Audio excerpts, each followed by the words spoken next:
don't talk anymore.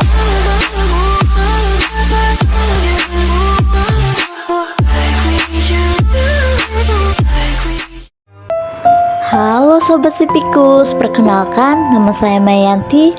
Saya mahasiswa dari program studi Pendidikan Bahasa dan Sastra Indonesia. Di video kali ini saya akan membahas tentang buku yang sudah saya baca yang berjudul Text Meaning, Analisis Medsos, Kekuatan Brand dan Intelijen di Internet yang ditulis oleh Ono W. Purbo. Bab 5, Natural Language Toolkit. Bagian penting dari text meaning adalah modul untuk melakukan Natural Language Programming atau NLP. Modul NLP akan amat sangat membantu proses pemrograman untuk menganalisis teks. Di bagian 5.1, apakah NLTK? NLTK adalah library dan program untuk NLP secara simbolis dan statistik untuk bahasa Inggris yang ditulis dalam bahasa pemrograman Python. Ini dikembangkan oleh Stephen Birch dan Edward Sloper di Departemen Ilmu Komputer dan Ilmu Informasi di Universitas of Pennsylvania. NLTK mendukung klarifikasi, tokenization, streaming, tagging, parsing, dan fungsi penalaran semantik. Di bagian 5.2, instalasi NLTK. Untuk menginstalasi NLTK secara lengkap dapat melalui proses berikut.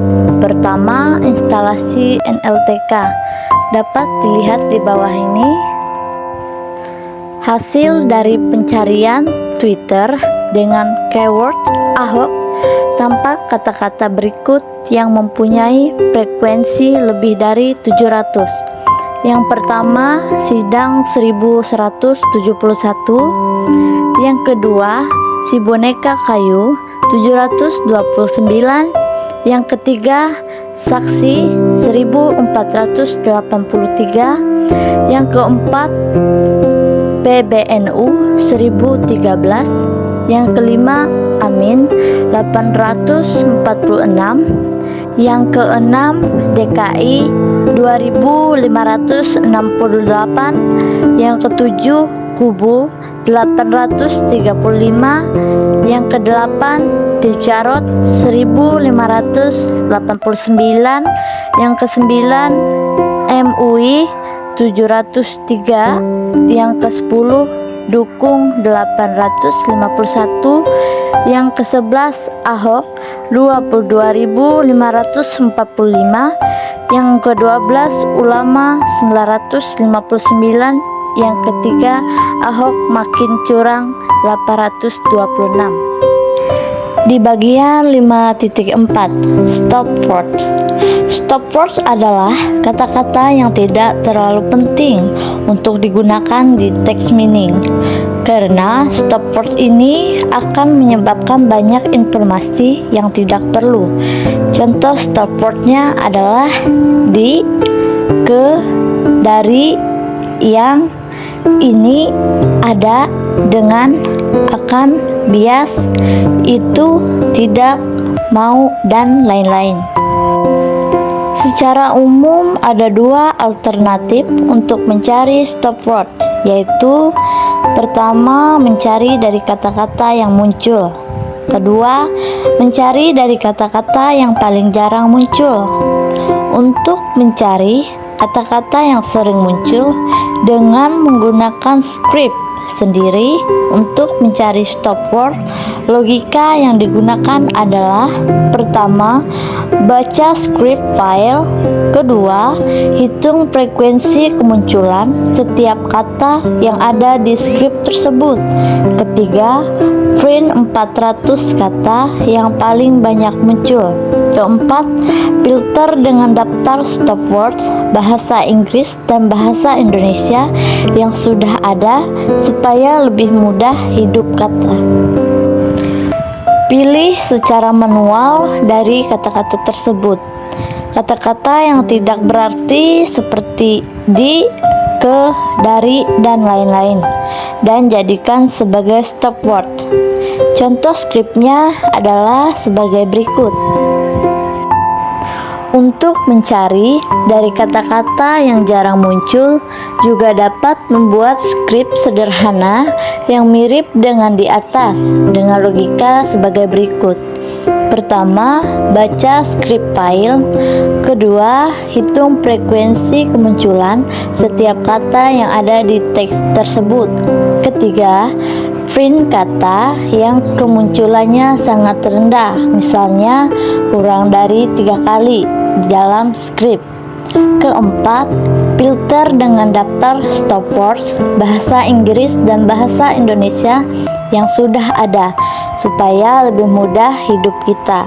Yang kelima, pilih secara manual dari kata-kata tersebut kata-kata yang tidak berarti seperti di, ke, dari, dan lain-lain, dan jadikan sebagai stop word. Teknik kedua, dengan memilih dari kata yang jarang muncul lebih riskan karena lebih banyak kata yang penting di sini daripada stop word. Di bagian 5.5, streaming. Streaming adalah proses mengurangi infeksi atau menurunkan kata ke kata dasarnya. Bentuk dasar atau akar umumnya dalam bentuk tertulis. Algoritma untuk melakukan streaming telah dipelajari dalam ilmu komputer sejak 1960-an. Banyak mesin pencari memperlakukan kata-kata dengan batang yang sama sebagai sinonim, semacam perluasan query, proses yang disebut completion atau penggabungan. Jika menggunakan stemmer yang ada di NLTK, cara penggunaannya relatif sederhana. Misalnya seperti di bawah ini.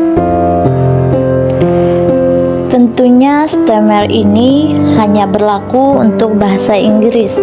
Jika dicoba dalam bahasa Indonesia, tentu hasil yang akan diperoleh menjadi aneh. 5.6 Sentiment Classifier.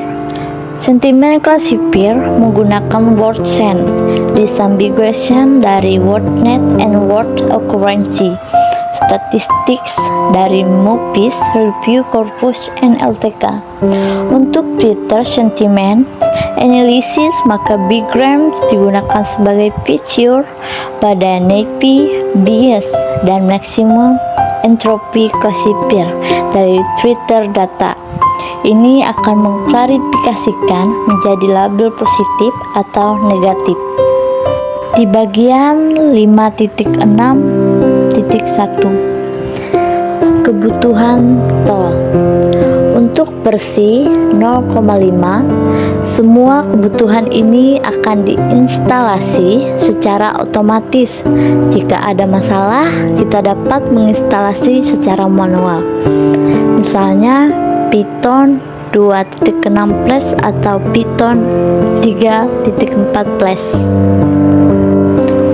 Di bagian 5.6.2 instalasi sentiment classifier. Untuk instalasi kita perlu mengunduh seluruh source code sentiment classifier menggunakan perintah di bawah ini. Di bagian 5.6.3 penggunaan sentiment classifier. Cara penggunaan sentiment classifier tidak sukar, yaitu sebagai berikut. File teks yang akan dianalisis dapat diperoleh dari hasil browse web atau hasil search Twitter, atau untuk mencoba juga bisa menggunakan teks MUPIS review yang sudah ada di NLTK. Referensi bisa dilihat di bawah ini. Bab 6 Natural Language Programming Bahasa Indonesia. Seperti dijelaskan pada bagian sebelumnya, toolkit untuk menganalisis bahasa, khususnya Natural Language Toolkit atau NLTK, lebih diperuntukkan bagi bahasa Inggris. Kita cukup beruntung karena beberapa peneliti Indonesia telah mengembangkan beberapa tool untuk menganalisis bahasa Indonesia dan dibuka secara bebas shortcutnya di internet. Salah satu referensi yang paling baik untuk bisa memperoleh berbagai tesis atau referensi tentang penelitian. Natural Language Programming atau NLP bahasa Indonesia dilakukan Muhammad Habibie. Beberapa kategori pengetahuan yang dibuatkannya di link sebagai berikut. Di bagian 6.1 beberapa library bahasa Indonesia. Berikut yang dapat digunakan untuk menganalisis teks dalam bahasa Indonesia. Daftar ini belum tentu lengkap, kemudian besar masih ada tool lain yang belum sempat terdeteksi, seperti di bawah ini. Sepintas tentang tool tersebut, di atas adalah: pertama, Katalog adalah kamus thesaurus dan glosarium bahasa Indonesia dengan 72.253 entry, kamus 191.200 entry, glosarium 2012 entry peribahasa, serta 3.423 entry singkatan dan akronim. Katalog dapat digunakan secara manual. User dapat memasukkan kata kunci yang dibutuhkan. Yang kedua, Bima NLP adalah open source natural language processing library untuk bahasa Indonesia. Bima NLP menjadi salah satu garda utama dari Pantau. Yang ketiga, Indonesia Steamer Team. Kata bahasa Indonesia berdasarkan Porter Steamer dengan menggunakan algoritma yang dipaparkan dalam paper A Study of Steaming Effects on Information Retrieval dalam bahasa Indonesia oleh Fadilah J. Tala. Bahasa yang digunakan adalah Ruby. Yang keempat, Sastrawi adalah sebuah library PHP sederhana yang memungkinkan kita untuk mengurangi reduce implicit words dalam bahasa Indonesia ke bentuk dasar mereka atau STEAM. Walaupun sederhana, Sastrawi dirancang agar berkualitas dan terdokumentasi dengan baik. Yang kelima, Sastrawi File Master adalah sebuah library Python yang memungkinkan kita untuk mengurangi reduce implicit words dalam bahasa Indonesia ke bentuk dasar mereka atau STEAM. Sastrawi adalah porting dari project Sastrawi dalam bahasa PHP ke bahasa Python. Yang keenam, Scientist Train Tide merupakan karya dari David Harry Alesmana atau GitHub ID Mas David. Scientist Train Tide adalah versi unsupervised dari Scientist Trains dalam bahasa Indonesia, mempunyai beberapa fitur utama, yaitu seperti di bawah ini. Di bagian 6.2, catatan penggunaan Sastrawi. Pada kesempatan ini, kita akan mencoba memperlihatkan cara menggunakan Sastrawi menggunakan Python, Pistastrawi dapat instalas dengan mudah menggunakan perintah seperti di bawah ini. Untuk menggunakan Pistastrawi, langkah pertama adalah menyiapkan Steamers a query class dalam bentuk script. Atau kalau kita ingin mencoba menggunakan mode interaktif di Python, dapat menjalankan perintah Python. Bagian 6.3.1 mempersiapkan scientist strength type. Scientist strength type dapat diperoleh dengan mengunduh dari GitHub atau menggunakan perintah CLI, melanjutkan mempersiapkan menggunakan perintah cp master chip. Secara umum, program untuk menggunakannya bisa dilihat contohnya di scientist-strength-type-py.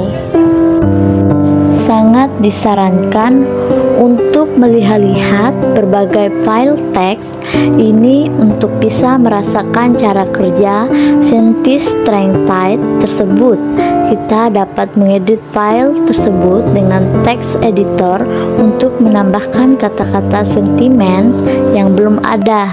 Contoh perlu kita tambahkan cukup banyak adalah idiom, misalnya seperti di bawah ini. Cara paling mudah untuk mencari idiom ini adalah menggunakan Google dengan keyword idiom Indonesia. Di sini kita akan menganalisis kalimat. Film Godzilla amat sangat menarik sekali, dan melihat apakah kalimat tersebut positif atau negatif, dan hasil yang akan diperoleh adalah film Godzilla amat sangat menarik. Hasilnya kalimat di atas adalah positif. Total ada hanya satu kalimat dan kalimat tersebut positif dari kode positif. Di bagian 6.4 menghitung sentimen dari hasil Google dan search Twitter.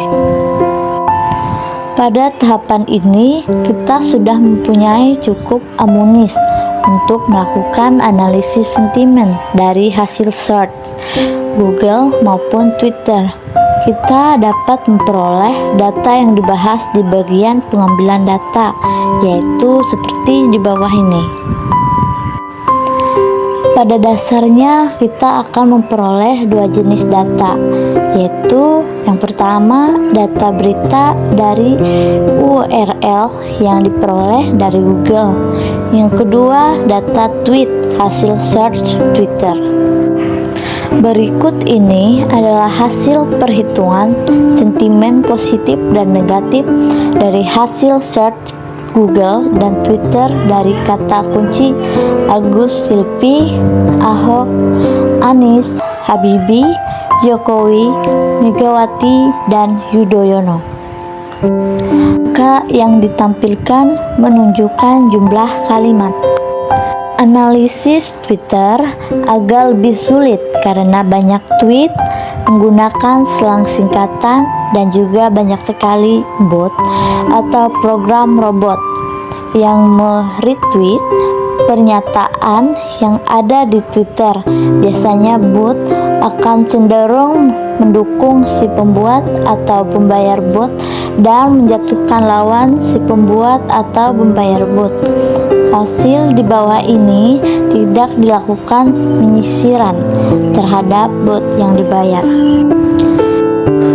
Secara umum dapat kita lihat bahwa jumlah kalimat negatif dan positif kira-kira sekitar 20 sampai dengan 30% dari total kalimat atau tweet yang ada. Umumnya kalimat-kalimat dan tweet yang ada akan mendukung keywords yang kita masukkan.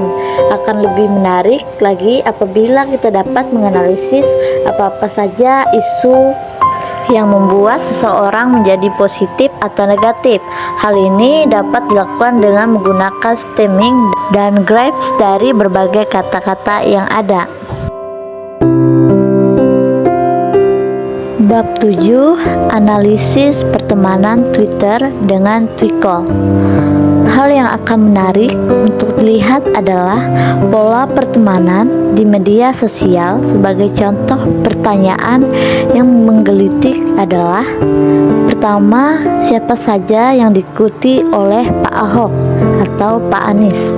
Yang kedua, adakah tokoh atau institusi yang dominan yang diikuti oleh detik.com? Yang ketiga, kelompok mana saja yang menjadi followers Bu Megawati? Twinkle adalah script Python yang dapat digunakan untuk menganalisis jaringan followers yang dimiliki seorang atau sebuah institusi di Twitter.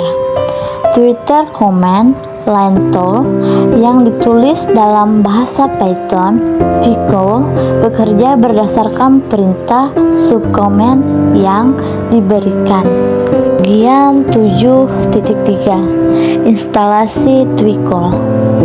Beberapa aplikasi pendukung yang perlu disiapkan sebelum menjalankan Twinkle antara lain sudo pip install rgraph-versi, sudo pip install igraph. Cara instalasi Twinkle sangat sederhana sekali. Hal yang perlu kita lakukan hanya: yang pertama, copy Twinkle pada direktori tempat kita bekerja atau tempat data disimpan. Yang kedua, jika diperlukan, ada baiknya membuat folder app.img. Beberapa extension file yang penting pada Twinkle adalah: yang pertama, date extension untuk detail data pada sebuah akun atau friends, followers, avatar, URL, dan lain-lain untuk akun friends. Di bagian 7.4 konfigurasi script Twinkle. Dari sekian banyak parameter yang ada, parameter fmax yang mungkin perlu diubah. Untuk percobaan awal, ada baiknya set fmax kecil saja, misalnya 20. Di bagian 7.5 memperoleh Twitter API cache. Kita perlu autentikasi dari Twitter. Hal ini bisa dilakukan secara gratis via web. Bisa dilihat di bawah ini. Untuk menghindari hal-hal yang tidak baik, maka sebaiknya key and secret tersebut jangan di-share. Di bagian 7.6 penggunaan Twinkle secara umum. Langkah yang perlu dilakukan dalam menggunakan Twinkle adalah sebagai berikut. Yang pertama, dapatkan key dan password Twitter API. Yang kedua, download script Twinkle. Yang ketiga, konfigurasi script. Yang keempat, jalankan script untuk mengumpulkan new words dan membuat graphs. Detail perintah Twinkle dapat dilihat melalui informasi perintah subcommand. Menjalankan Twinkle dapat menggunakan perintah Python Twinkle ph. Twinkle menggunakan out dan sudah diperbarui untuk mendukung Twitter Reds API versi 1.1. Pada saat Twinkle pertama kali dijalankan, Twinkle akan menanyakan kita untuk masukkan consumer key dan consumer secret. Twinkle akan mengambil out token. Di bagian 7.7 contoh download dan push like Twitter. Pada masa lalu, penggunaan Twinkle adalah untuk mengunduh semua tweet yang di likes atau favorit untuk disimpan dalam file untuk keperluan pencarian. Sebagai contoh, untuk nama Twitter Jokowi, maka Python Twinkle p likes Jokowi. Perintah di atas adalah perintah satu-satunya di Twinkle yang bisa mengubah informasi yang ada pada sebuah akun. Tentunya ini hanya bisa dilakukan pada akun kita sendiri yang mempunyai izin read write dan juga memiliki izin read write saat pendaftaran aplikasi Twinkle di apps twitter.com. Jadi tidak mungkin kita bisa melakukan contoh di atas, yaitu post like di akun Jokowi yang jelas-jelas milik Pak Presiden. Di bagian 7.8 contoh download tweet, Twinkle dapat mengunduh sampai dengan 3000 tweet untuk sebuah nama, atau jika kita menjalankan search query Python Twinkle p tweets Jokowi agar dapat mencari tweet untuk hashtag tertentu, atau jika kita ingin melakukan search yang lebih advance pada menggunakan suite Q dengan double quotes di ujung-ujung kalimat atau kata kunci. Di bagian 7.9 membuat sebuah graph. Untuk dapat membuat sebuah graph, Twinkle akan mengambil daftar friends atau followers dan semua friends of friends, hubungan tingkat kedua. Dengan kata lain, Twinkle hanya akan melihat hubungan pertemanan antara teman atau followers dari akun yang kita analisis atau query tweet yang disuplai pertama kali. Di bagian 7.10 contoh hasil Twinkle. Berikut adalah contoh hasil Twinkle yang divisualisasikan menggunakan GP account. Yang dianalisis adalah Basuki BTP Anies Baswedan. Gambaran GP menunjukkan siapa saja yang di-follow oleh akun yang kita analisis, dan dari yang di-follow tersebut siapa saja yang dominan semakin dominan, atau banyak followersnya semakin besar huruf yang digunakan. Bab 8. Menghitung edge untuk graphs. Salah satu bagian terpenting dalam memvisualisasikan pendapat yang bertebaran dalam berbagai teks di internet, di Twitter, atau kemampuan untuk mengekstrak mana kata yang penting, yang hubungan antar kata tersebut, yang sering kali disebut edge, yang ada dalam teks yang dianalisis. Di bagian 8.1 metode ekstraksi. Salah satu tulisan yang saya rasa cukup baik menerangkan tentang metode ekstraksi, note, dan edge dari sebuah teks bisa dibaca dalam tulisan Dmitri.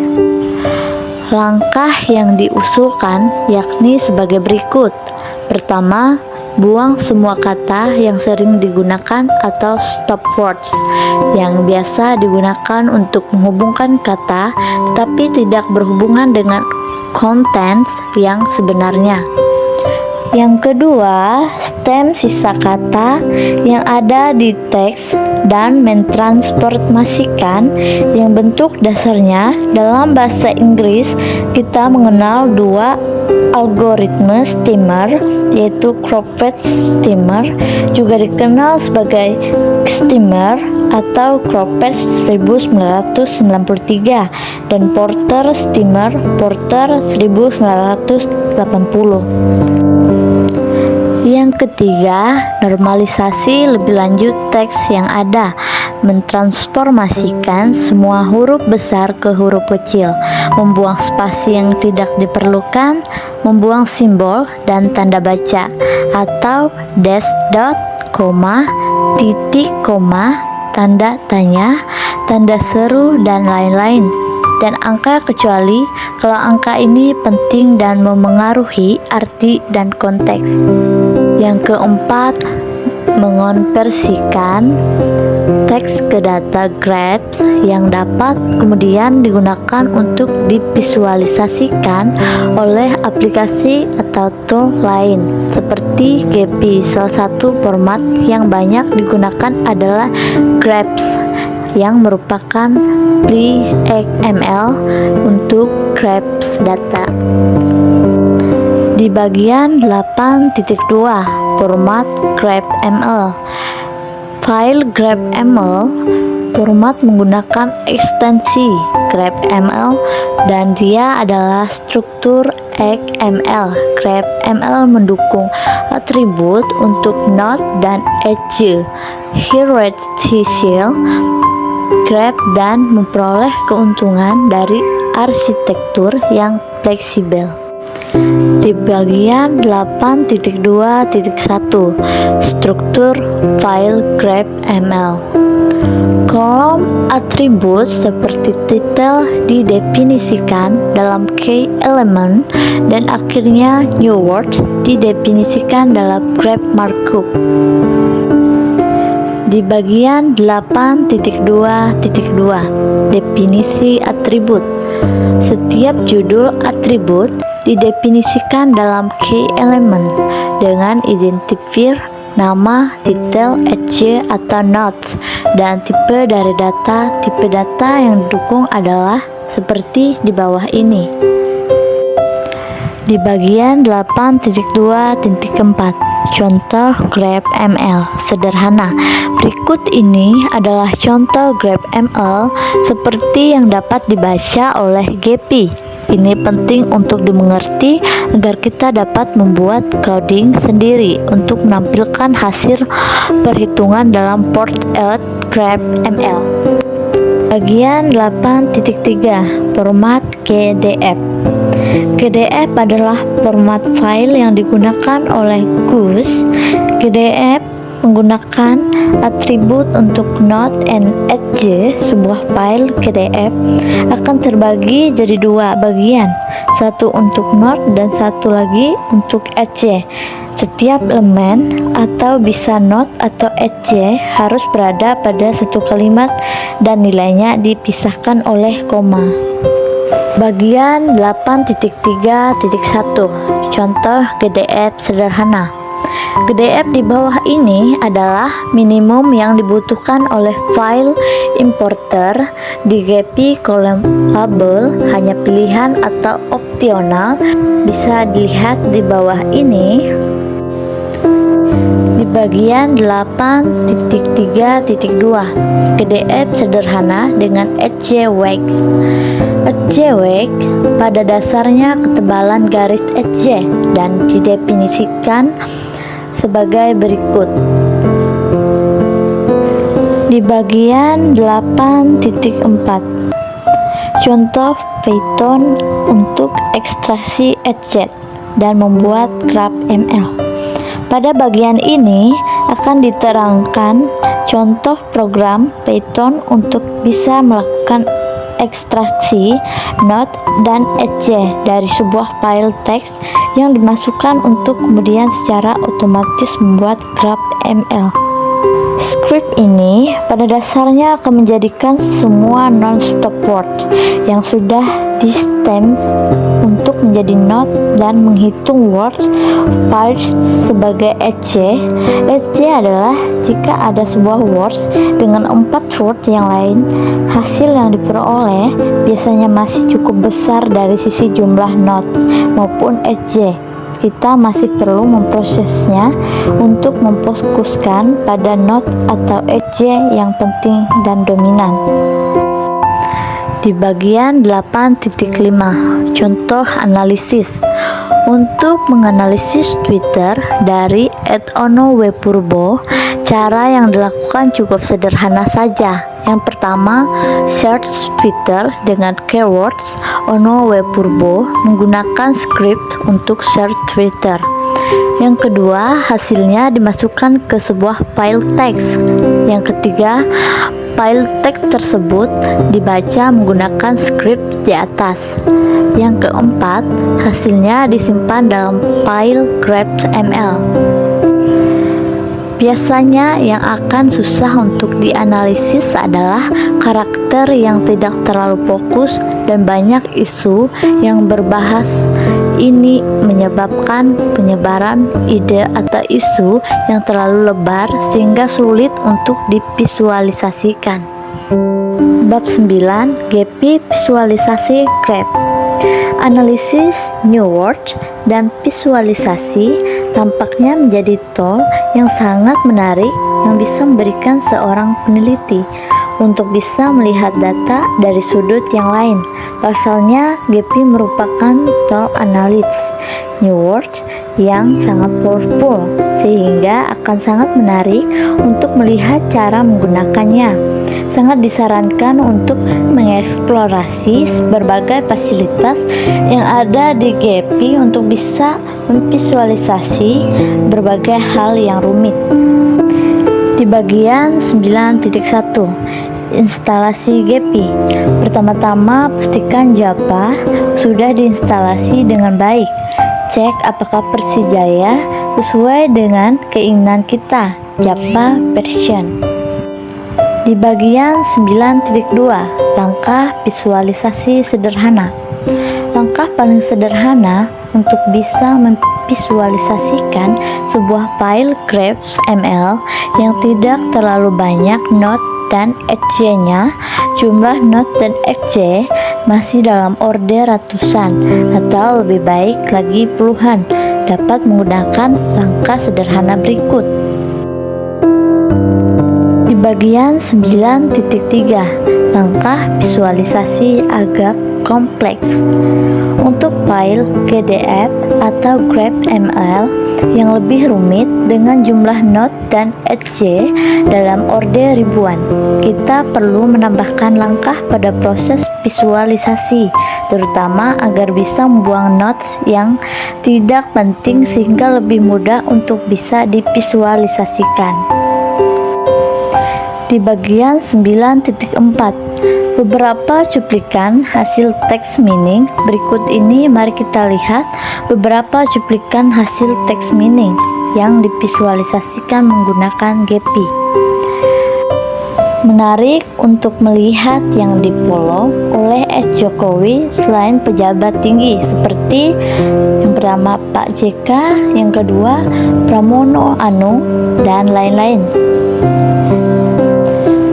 Beliau banyak memfollow lembaga tinggi negara atau kantor menteri seperti yang pertama KPK RL, yang kedua Kemdikbud RL, yang ketiga Portal Kemlu RL, yang keempat Kemkominfo. Ada cukup banyak orang besar yang di-follow oleh @basuki_btp, antara lain pertama SBY Yudhoyono, yang kedua Jokowi, yang ketiga Pak JK, yang keempat Prabowo, dan yang kelima Ridwan Kamil. Ada cukup banyak orang besar yang di-follow oleh Anies Baswedan, antara lain yang pertama SBY Yudhoyono, yang kedua Jokowi, yang ketiga Pak JK, yang keempat Ridwan Kamil. Hasil share text tweet atau mention dengan keyword Habibie menunjukkan Pak Habibie masih kental sekali dengan yang pertama teknologi, khususnya pesawat terbang, yang kedua Jerman, yang ketiga almarhumah Ibu Habibie. Yang menarik di sini ada kata Ahok, walaupun tidak terlalu besar.